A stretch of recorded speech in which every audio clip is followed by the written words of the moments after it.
On one side of the globe, newly elected US President Donald Trump aims to make America great again, while on the other, Chinese President Xi Jinping foresees the rise of the East against the declining West.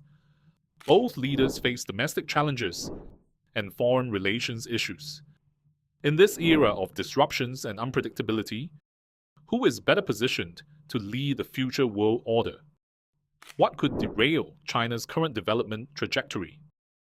The ThinkChina team travels to Boston to speak with Professor Yasheng Huang, Professor of Global Economics and Management at the MIT Sloan School, to gain his insights. Professor Huang is also the author of The Rise and Fall of the East: How Exams, Autocracy, Stability, and Technology Brought China Success, and Why They Might Lead to Its Decline. Well, thank you, Prof. Huang, for this interview with ThinkChina. I want to start with President Trump. His return to the White House with his very blunt and unpredictable style. Well, he has sparked global concern and debate. Well, even though China is the US biggest strategic competitor, it doesn't seem to be Trump's main focus at the start of his second term. Instead, he has focused on neighboring countries and allies. But of course, others say these moves are really about setting the stage to contain China. So I want to ask you, how do you think Trump's second term will impact this key relationship? Are we headed for more tension and confrontation, or is there a chance for cooperation or making a bigger and better deal? Yeah, so the honest answer is we don't know, and the honest answer is nobody knows. But I don't think that the things that he's doing now, for example, tariffs on Canada, tariffs on Mexico, Greenland, and the negotiation with Russia, I don't see those as kind of chess moves in a larger geopolitical game designed to contain China. Undermining allies such as Canada and European countries is going to lead to surging power of China rather than containment of China. So I don't really see the logic in what he's doing if the objective in the long run is to contain China. I just don't see that as a necessarily the most important policy objective of the Trump administration 2.0. Okay, so you don't see a overarching plan in whatever that he has been doing over this time? I saw a overarching plan, strategy under Biden. I just don't see it under Trump 2.0. Also, I don't really see a grand strategy to improve relationship with China. I don't see a grand strategy to contain China.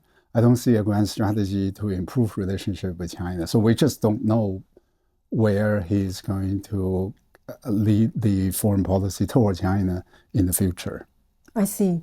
So what do you think he's trying to achieve here? Because, I mean, we see so many different policies coming out, from the Trump administration every day. I think what he cares about is scoring some superficial short wins, right? So he can brag about his accomplishments. For example, to get Russia and to settle in Ukraine at the expense of Ukraine, he will declare that as a win for him. And then he can talk about how he has achieved peace in Ukraine, even though he will do it at the expense and sacrifice of Ukraine. With Mexico, with Canada, he was going to impose 25% tariff on Mexican goods and Canadian goods. And then they quickly reached an agreement to suspend these the plan to impose tariff. Mm-hmm. And he declared that as a win, even though he won nothing. And because all the concessions made by Mexico and Canada They made those concessions a long time ago, long before this tariff plan. I think that's what he cares about. He cares about basically how his voters view him as scoring a win, right? I see. So, I mean, we also see commentators saying that he's abandoning the post-World War II world order, Yeah. which was led by the US and along with the alliances across the globe. And we used to say that the West used to say that China is revisionist, but it seems that the US, whatever it's doing now, is actually more, in a way, is more revisionist than China. Yeah. So there's always a debate whether or not China intends to challenge the global order established by the United States since the Second World War. There's also a debate whether or not China intends to do this or not. We don't know, right? Because in the Chinese political system, only one person knows the answer. What we do know,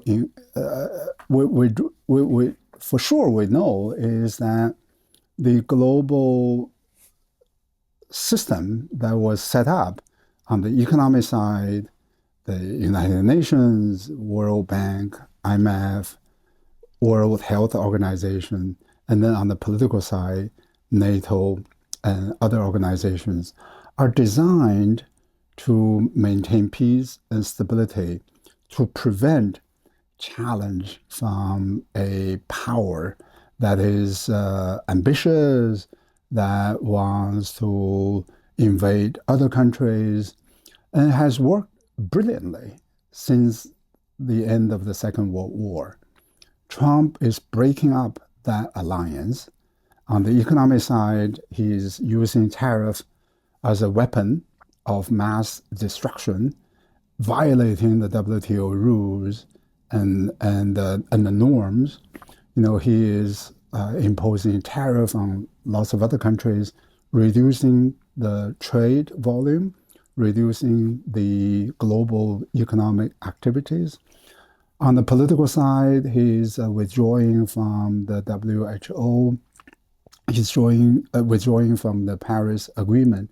And now he is openly threatening to undermine the NATO system, right? So essentially, if you look at what he has done or what he intends to do, he's undermining the economic global order. He's undermining the political global order. We're going to head into a very, very uncertain period. Mm-hmm.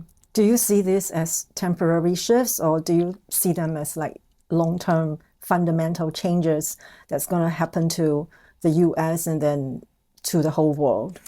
So I do see this as a long-term change, because once the damage is done, it is difficult to reverse the damage. If NATO alliance is broken, even in 4 years' time, we have a new president, it is going to take time to repair the damage. And in terms of the economic side, economic globalization, once the factories, supply chain have been readjusted under this new economic environment, it is impossible to reverse these deglobalization activities that have taken place. It's not going to be so easy to reverse and restore the global economic order. So I do see this as a longer term change rather than just a short-term change. Mm-hmm. And you do not think that the different forces in US, the different voices that's coming out against what he's doing, you don't think these are going to work in reining in what he's doing? Definitely not. The reason is that these global changes are not on the priority list of American voters. Many of them don't really know that this is happening. Many of them don't really understand the value of the global economic order and the value of the global national security order that was established after the end of the Second World War. And on the other hand, on the domestic front, he is threatening to undermine almost some of the basic core principles of American democracy. If the voters and Democratic Party are going to rally against Trump administration, they are not going to pick global issues. They're going to pick these domestic issues. So Trump has this strategy, which is known as flooding the zone, right? You create disruptions and changes simultaneously across so many areas. It is very difficult for the opposition party and for the public to really rally against you because there are so many issues that you have to deal with. He has dismantled the USAID, right, on the global side. And now he's threatening to really undermine rule of law and basic democracy. So the Americans are going to be very busy, preoccupied with these issues rather than issues about global politics and global economics. So one way these global changes may provoke stronger reactions is that these global changes are going to bring about higher prices and inflation and economic difficulties for America, right? If you impose tariffs on the rest of the world, if you undermine the independence of Federal Reserve, and if you truly undermine rule of law, the capital market is going to have very negative reactions.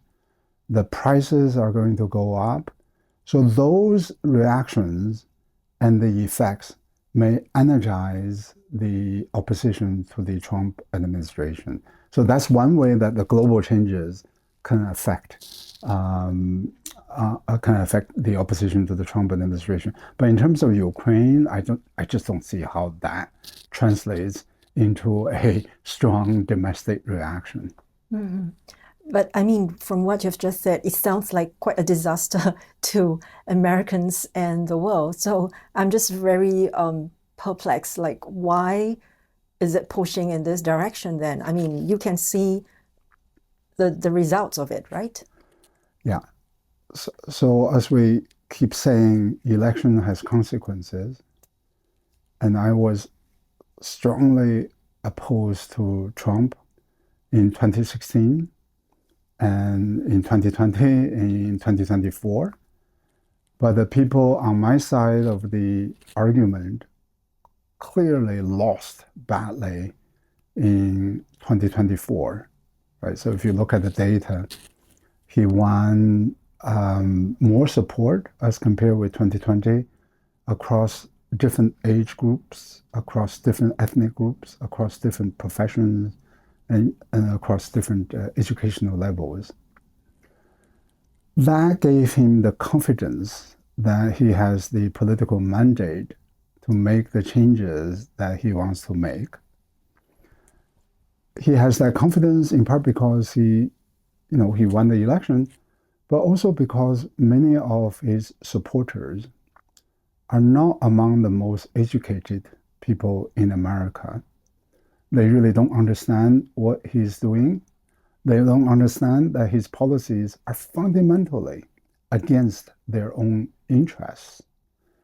So that poor understanding, that ignorance, gave him power because the voters who voted for him had no idea that, first of all, he was going to do these, and secondly, the kind of the things that he was going to do are so detrimental to their economic and social interests, right? So that's the problem that we have. We're dealing with a block of supporters who are so poorly educated and so ignorant about politics, about economy, about global affairs. And it's very difficult to fight against ignorance.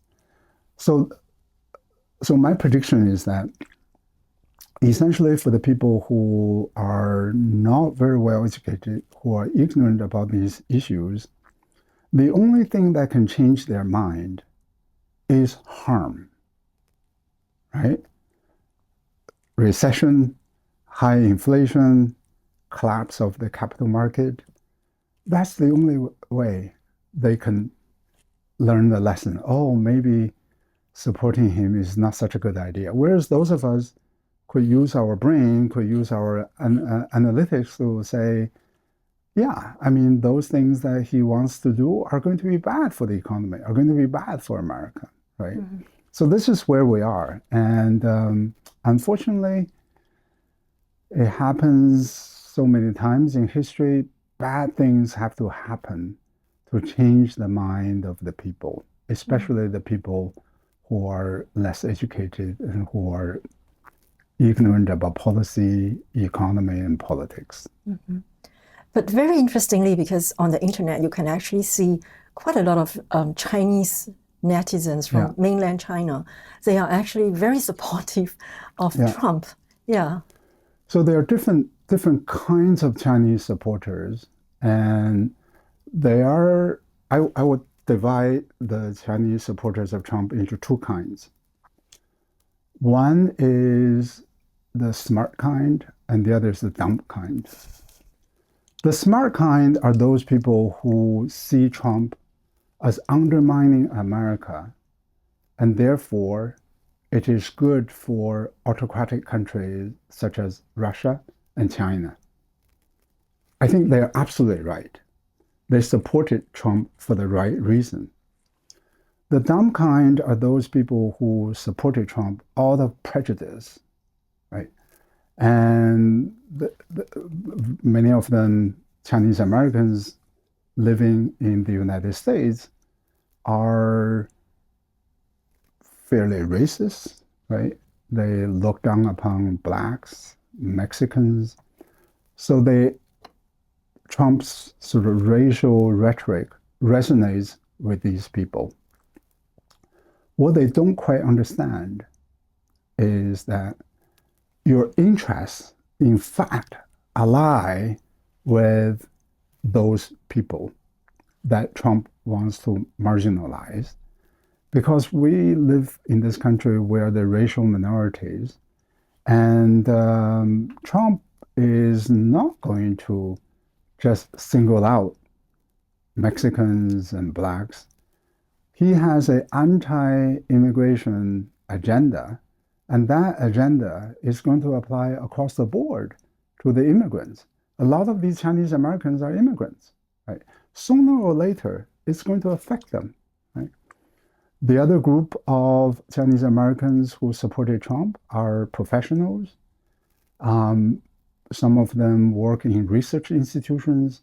Now Trump is cutting research spending, closing down NIH, National Institute of Health, CDC. There are many, many Chinese who work in those institutions. There are many, many Chinese who depend on the support of the federal government in terms of research grants. It's not so much subsidies, and because those are supporting people on a lower socioeconomic level, but many Chinese depend on the federal government, and yet they don't even have a foggiest idea. Voting for Trump, who campaigned on an agenda against the federal government, somehow voting for him was not incompatible with their interests. Now they're finding out. Many of these Chinese Americans are finding out. Even for the rich Chinese Americans, they think that Trump is good for the economy. It's absolutely wrong.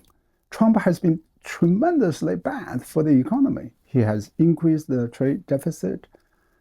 His mismanagement of the COVID-19 was extraordinarily costly for American economy in terms of the excess debt, in terms of the economic activities, and in terms of stock market, right? So if you look at the stock market rebound happened after the Biden, during the Biden presidency, during the Biden administration, right? So these are the people who are very well educated, but for one reason or the other, they have no idea about the complexities of the economics and complexities of American politics. They're going to regret their choices that they made in 2024. I can see your frustration there. I'd like to shift our focus to your book, The Rise and Fall of the East, and also on China. Now, in your book, you have actually right at the very beginning of the book stated, and I'm going to quote here, I believe China is entering into one of its most uncertain and perilous periods. The book was published in 2023. I want to find out if you still hold that view now. Yeah. So what is interesting about China today is that it is a country that is now gaining prominence in technology, DeepSeek, EVs, and other technologies. Simultaneously, the country, the Chinese economy, is at its weakest moment in the last 40 years. So it was the economic aspects I was referring to. And I'm not going to minimize the technological accomplishments that China has created and has made tremendous progress in. But fundamentally, a country needs economic growth, and especially for China, which is the second largest GDP in the world. But on the other hand, it has 1.4 billion people. On a per capita basis, China today is still a middle-income country rather than a rich country such as Singapore, such as the United States. So the priority for a country that is still middle income is to continue to grow GDP and the economy in order to improve the livelihood of the 1.4 billion people. It is actually not technology. It is not EVs. It is not DeepSeek, even though these are very impressive accomplishments. And the evidence so far is that these technological accomplishments have yet translated into tangible economic gains for the Chinese people, right? And they have not translated into gains of productivity. Right? In fact, if you look at data very carefully, Chinese successes in infrastructure and in technology, those successes have been accompanied by productivity slowdown and stagnation. So it is very puzzling when the country is improving its technology, the productivity performance is actually getting worse. And therefore, the technology contribution to economic growth is not very strong and arguably can be negative. So this is the situation that China is in. You know, we are holding this conversation on Thursday. On Monday, there was a high-level meeting between Chinese private entrepreneurs and Xi Jinping. Jack Ma was there, right? So one of the key factors why I expressed my concern about Chinese economy in 2023 was the state of the private sector in Chinese economy. We know very well that the true growth driver in the past 40 years came from the private sector, right? When you crack down on the private sector in 2020, 2021, that was going to have a huge negative effect on the psychology of the consumers, psychology of the entrepreneurs. I think that meeting on Monday was symbolically significant. Economically, whether it's significant, we can have a debate, but symbolically significant. There was a picture of Jack Ma shaking hands with Xi Jinping. And it was an indirect signal that the Chinese government has revised its policy toward private sector, which I think is a good sign. It's a good direction to go. But I just don't think it's significant. I just don't think that after so much damage, a simple meeting can be sufficient to jumpstart the economic growth. So I predict that the economic growth is not going to become strong for quite some period of time. And there are going to be tensions in the society, and there are going to be unemployment pressures, especially now with the global uncertainty about the Trump administration. Remember that China grew in the 1980s, 1990s, and 2000s during a time when the geopolitical tensions were trending down. China benefited from global peace and stability, right? Now we're heading into an era of rising economic tensions, rising geopolitical tensions. For Chinese economy, this is not a very good environment. Mm-hmm. So, I mean, hearing what you have just shared is like on one side you have President Trump and all the uncertainties that he is creating, and on the other side, and you have President Xi, and also you also mentioned the damages that already have been done. Yeah. So I'm just thinking, like, it seems to be moving the world into some very uncertain times. In this context, do you foresee more black swan incidents? Can you imagine, like, what is the kind of like worst case scenario we're going to see for the world, and what is the best case scenario? Yeah.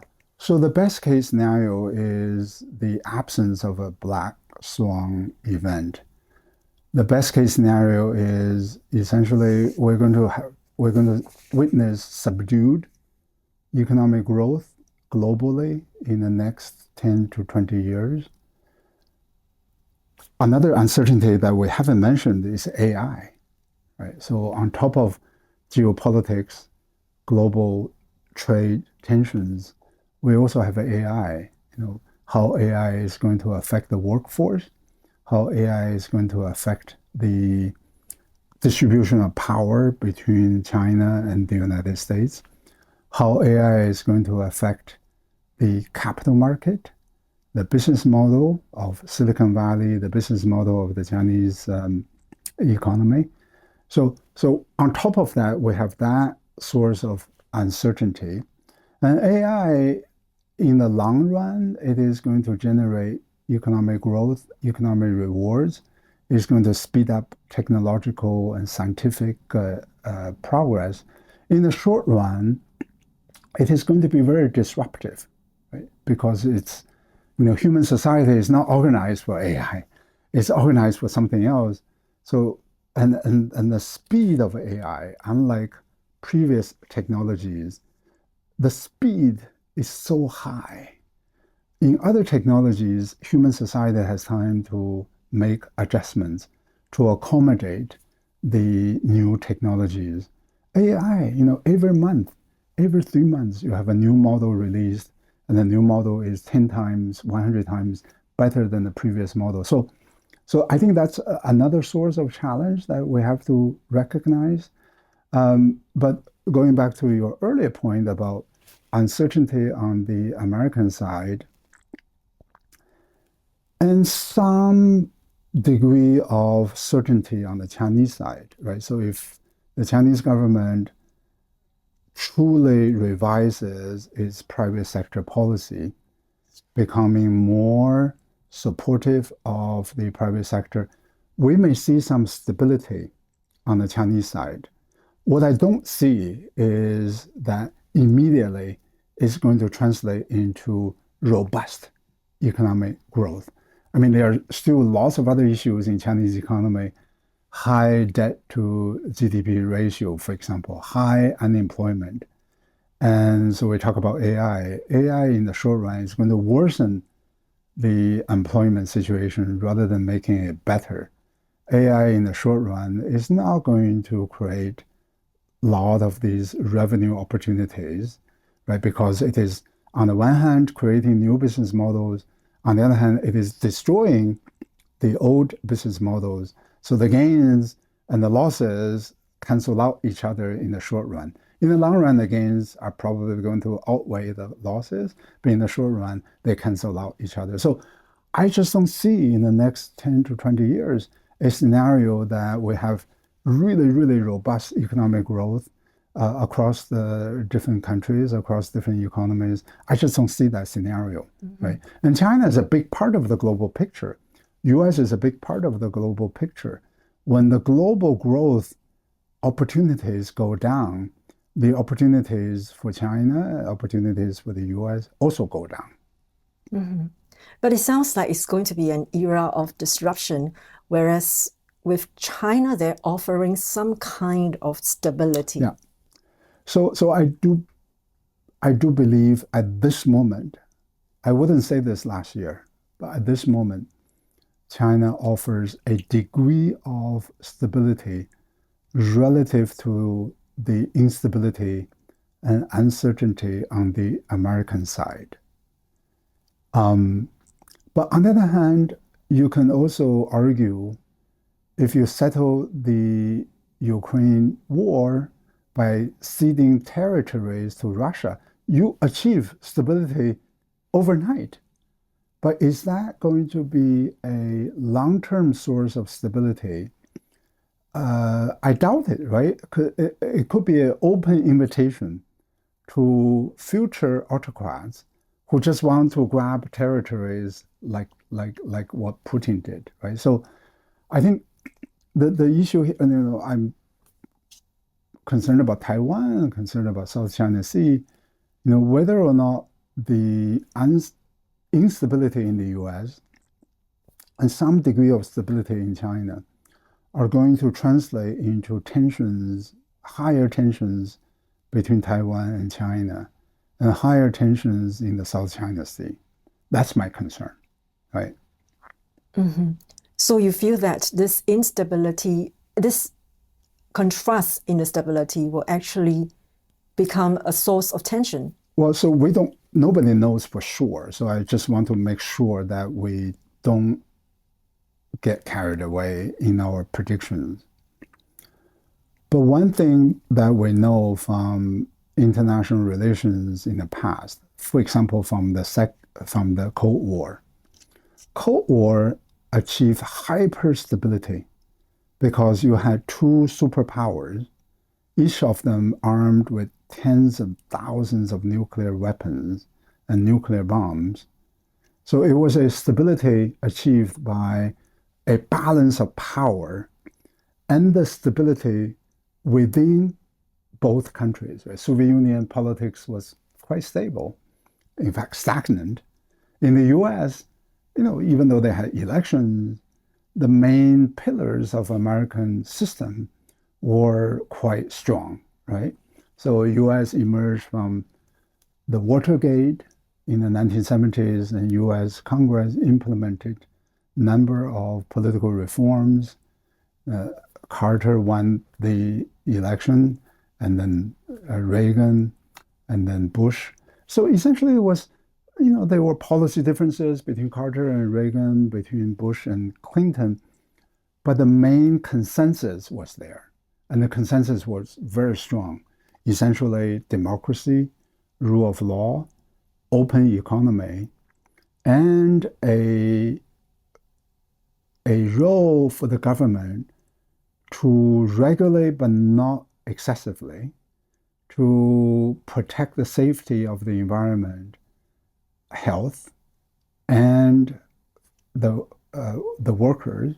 So that consensus was there, and respect for rule of law and democracy. Nobody challenged those principles. Now we have a situation of a president who openly defied rule of law, openly defied this core principle that was formed after the end of the Second World War, of the importance of the global alliances. So the instability is going to be substantial on the American side. Europe can be a source of stability if they get their act together. But as we know from experience before, European countries have a hard time getting their act together. Maybe this time around they will, because the US has been so unbelievably destructive. It has to force them to get their act together. So then we may see some interesting developments, right? Instability in the US, some stability in Europe, and some stability in China.